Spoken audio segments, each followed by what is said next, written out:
রাজ্যের মুখ্যমন্ত্রী হাত ধরে শনিবার থেকে মেলাঘরের জগন্নাথ বাড়ি প্রাঙ্গণে শুরু হলো শ্রী শ্রী জগন্নাথ দেবের ৬০তম রথযাত্রা উৎসব। ৯ দিন ব্যাপী এই মেলার উদ্বোধন করে উদ্বোধকের ভাষণে মুখ্যমন্ত্রী তুলে ধরেন মেলাঘরের জগন্নাথ বাড়ির ইতিহাস। বলেন, নতুন প্রজন্মকে সেই ইতিহাস মনে রাখা দরকার। পাশাপাশি তিনি গত বছরের কুমারঘাটের প্রসঙ্গ উল্লেখ করে তিনি বলেন, সম্প্রতি এই মিলন ক্ষেত্রে আনন্দের মধ্যে যেন কোনো বিষাদের সুর না বাজে, সেদিকে সকলের প্রতি আবেদন রাখে এবং সজাগ দৃষ্টি রাখার জন্য বলেন। এছাড়াও তিনি দেশের কৃষ্টি সংস্কৃতিকে মনে করিয়ে দিতে পুরাণ প্রসঙ্গ তুলে ধরেন। বলেন, পুরাণেও উল্লেখ রয়েছে এই রথযাত্রা উৎসবের। তাই তিনি আগামী দিনগুলোতে সমগ্র রাজ্যবাসীকে রথযাত্রা উৎসবের শুভেচ্ছা জানিয়ে সুষ্ঠু এবং সজাগ দৃষ্টি রেখে উৎসবের আনন্দ উপভোগ করার আহ্বান রাখেন। অনুষ্ঠানে অন্যান্যদের মধ্যে উপস্থিত ছিলেন রাজ্য বিধানসভার 2 বিধায়ক কিশোর বর্মন এবং বিন্দু দেবনাথ, সিপাহীজলা জেলা পরিষদ সভাধিপতি সুপ্রিয়া দাস দত্ত, জেলা শাসক নাগেশ কুমার প্রমুখ।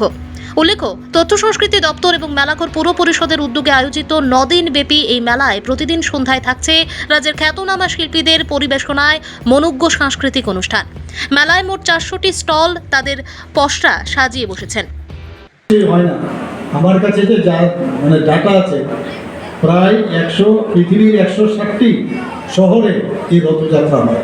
ইসকনও এখানে করে, বিদেশেও ইসকনরা করে, London, New York, Toronto, Laos, ঢাকাতেও হয়, সিঙ্গাপুর, মস্কো, সিডনি, এরকম করে সারা পৃথিবীর মধ্যে প্রায় 170টি জায়গার মধ্যে এই ধরনের আমাদের যে রথযাত্রা সেটা হয়।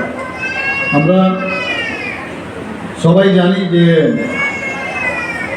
আমার কাছে যা খবর আছে, চাকলা রসুন বাদে থেকে যে বিগ্রহ সেখান থেকে এখানে চলে এসেছে, প্রায় নট রং। তো এখানে আসার পর মানুষ এখন জানতে পেরেছে যে যখন দেশভাগের পরে এখানে বিগ্রহগুলো নিয়ে এসেছিল, তো এখানে মহারাজ রাজধর্মাণিক্য এই কুমিল্লায় যখন উনি স্থাপন করেন, এবং সেটা কিন্তু তখন কুমিল্লা ত্রিপুরার অংশই ছিল। সে চাকলা রসুনাবাদের ত্রিপুরার মধ্যে আছে। আমি প্রায়ই বলি যে পূর্ব ত্রিপুরাটাই যদি আমাকে এই ভারত ভাগ হওয়ার সময় যদি পুরো ত্রিপুরাটা আমাদের ভারতবর্ষে চলে আসতো, তাহলে অনেক সমস্যা যেগুলো আমাদের আছে সমাধান থাকতো। আজকে আমরা ল্যান্ডলক প্রায় 4 ভাগের 3 ভাগ এরিয়ায় এখন বাংলাদেশের আমরা বর্ডার। তো সেই জায়গা থেকে আজকে কুমিল্লার যে রত্ন মাণিক্য 7 তলা 17 রতন মন্দির নির্মাণ করেন সেখানে। তারপর এই বিটেমাটা ছেড়ে যখন মানুষ পশ্চিমবাংলায় ত্রিপুরায় যায়, তখন এই জগন্নাথ বিগ্রহ বিনষ্ট হবে বলে সোনামুড়ার গ্রামতলী নিবাসী কৃষ্ণভক্ত প্রহ্লাদ দাস, আমি জানি না আপনারা সবাই যারা পড়াশোনা নিয়ে থাকেন হয়তো বা জানেন, পুরনো লোক, এখনকার যারা ছোট ছোট ছেলে মেয়েরা আছে নাও জানতে পারেন। ইতিহাসকে সবসময় মনে রাখতে হবে। এবং আমি যখন এই রথযাত্রার যখন শুরু হচ্ছে সারা ত্রিপুরাতে, আপনারা সবাই জানেন যে কুমারঘাটের ঘটনা গতবার মর্মান্তিক একটা ঘটনা ঘটে গেছে। সেই কারণে আমি ভিডিও কনফারেন্সের মাধ্যমে আমি সমস্ত ডিএম, এসডিএম, এসপি এবং অন্যান্য আধিকারিক লাইন ডিপার্টমেন্টের সবার সাথে আমি কথা বলেছি। আনন্দের সাথে যখন নিরানন্দ হয় তখন কিন্তু সমস্যা হয়ে যায়। আমার মনে আছে গতবার যখন সেই নিরানন্দের দিনটা আসলো, আমি সাথে সাথে ওই দিনই রাত্রে আমি পৌঁছে গেছি, ট্রেনে করে চলে গেছি। যা হওয়ার তো হয়ে গেছে, কিন্তু অলওয়েজ প্রিভেনশন ইজ বেটার দেন কেউ, আমরা বলি ডাক্তারি শাস্ত্র। অর্থাৎ হওয়ার আগ থেকে যদি আমরা সচেতন থাকি। তো আমি কয়েকটা নির্দেশিকা আমি দিয়েছিলাম যে যারা আয়োজক তাদের সাথে যেন আধিকারিকরা কথা বলেন, মেলা কমিটির সবাই। এখানে সিও সাহেব যেটা বলেছেন সত্যি আমি আনন্দিত যে সেই কথাগুলো আপনারা দেখেছেন। আমি বলেছি যখন রথ হবে তার একটা রোড ম্যাপ প্রপার, আজকে না ডান দিকে না গিয়ে আমি পা দিকে গেলাম, এ হবে আগের থেকে বলতে হবে, সেভাবে ব্যবস্থাপনা রোডে থাকতে হবে। বলেছি ওনাদেরকে যে হাইটটা যেন ঠিক থাকে। অনেক সময় গত বছর যে ঘটনাটা হয়েছিল সেটা মেটেলের যে স্ট্রাকচারটা ছিল মেটেলের, এবং সেই হাইটটা যেন প্রপারলি, যে সবচেয়ে সর্বনিম্ন যে লাইট যদি ক্রসিং থাকে, লাইন যদি যায় ইলেকট্রিক, সেইটাকে সামনে রেখে এই রথের হাইট যেন নির্ধারিত হয় বিভিন্ন জায়গায়। সেটা আমি বলি, যখন সে রথযাত্রা হবে সেখানে যেন ইলেকট্রিক ডিপার্টমেন্টের একটা গাড়ি থাকে, সেখানে কোনো কারণে যদি দরকার ইমিডিয়েটলি যেন তারটা কেটে দেয়।